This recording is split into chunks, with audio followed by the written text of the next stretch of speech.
ఈరోజు ఎనిమిదో డివిజన్లో ఇందిరమ్మ కాలనీ ఆ రోడ్డు మరియు ఆ స్టార్టింగ్లో ఉన్న వాళ్ళు కలిపి రిటైనింగ్ వాళ్ళు కలుపుకొని మొత్తం మీద 42.5 లక్షలతో ఈ పనులు ప్రారంభించడం జరిగింది.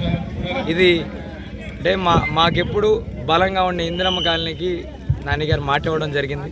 ఈరోజు జగన్ గారు అడిగిన వెంటనే ఇచ్చిన ఫండ్స్తో ఈరోజు ఇది ప్రారంభించుకోవడం జరుగుతుంది. కరెక్ట్గా 10 రోజుల్లో ఇది పూర్తి చేయడం జరుగుతుంది. ఈరోజు చూసుకున్నట్టయితే రకరకాల కొత్త నాయకులు ఎప్పుడూ ఇందిరమ్మ కాలనీకి ఇసుమెత్తు పని కూడా చేయని నాయకులు ఈరోజు వచ్చి తిరగటం మొదలెట్టారు. అంటే ఓట్లు వస్తే మీకు ఇందిరమ్మ కాలనీ కనపడుద్ది, కానీ కనీసం సంక్షేమంగా ఆదుకోవడం కానీ కరోనా కష్టకాలంలో వాళ్ళ మొహం చూడటం కానీ ఎప్పుడూ చేయని నాయకులు ఈరోజు వస్తున్నారు. 2014 నుంచి 19 దాకా పరిపాలించారు కదా. ఇక్కడికి వచ్చే ముందు మేము అప్పుడు ఇది చేసామని ఇక్కడ ఒక పని అయినా మీకు ఉందా?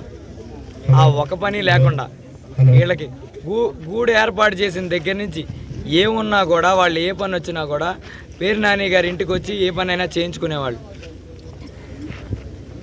కాబట్టి ఈరోజు ప్రతిపక్ష నాయకులకు ఒకటే చెప్తున్నా, మీరు ఏ పేటైనా తిరగండి, సవాలుకి సిద్ధంగానే ఉన్నాం.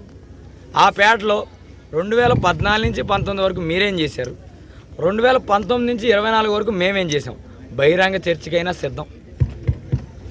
ప్రతి ఇంటికి మేమేమి ఇచ్చాం, మీరేమిచ్చారు, లేదా ఆ వాటిలో రోడ్లు డ్రైన్ల విషయంలో మీరెంత ఖర్చు పెట్టారు, మేమెంత ఖర్చు పెట్టాం, ఇవన్నీ మాట్లాడుకుందాం. అలాగే 5 ఏళ్లలో పోర్ట్ అని చెప్పి మీరు ఒక లారీ మీద ఓ పొక్లైన్ పెట్టుకుని ఊరంతా తిప్పి పోర్ట్ అన్నారు. ఈరోజు మేము పోర్ట్ ఏం చేసాం చూపిద్దాం. లేదు ఇక్కడే పక్కనే ఉన్న మెడికల్ కాలేజీకి వెళ్దాం, మీరున్నప్పుడు ఆ మెడికల్ కాలేజ్ ఉందా, మేము కట్టామా అనేది చూపిద్దాం. అక్కడ పిల్లలు చదువుకునేది చూపిద్దాం. అలాగే మత్స్యకారుడమైన నువ్వు, మత్స్యకారులకు మొట్టమొదటిగా ఫిషింగ్ హార్బర్ తేవాల్సిన నువ్వు, మంత్రిగా ఉండి కూడా ఫిషింగ్ హార్బర్ కనీసం నిధులు శాంక్షన్ చేయించకపోగా ఈరోజు మేము ఆ మత్స్యకారులను అభివృద్ధి చేసే దిశగా ఫిషింగ్ హార్బర్ శాంక్షన్ చేసి ఆ పనులు చేస్తే అది కూడా ఓర్చుకోలేని నువ్వు ఈరోజు అక్కస్తో లేదా నీకున్న అంటే ఎక్కడ ఇవన్నీ జరిగి ప్రజలు చూసి నీ వైపు మొహం కూడా చూడరన్న బాధతో ఏది పడితే అది శంకుస్థాపనలు అబద్ధమని ఇది అని అదని మాట్లాడతాం.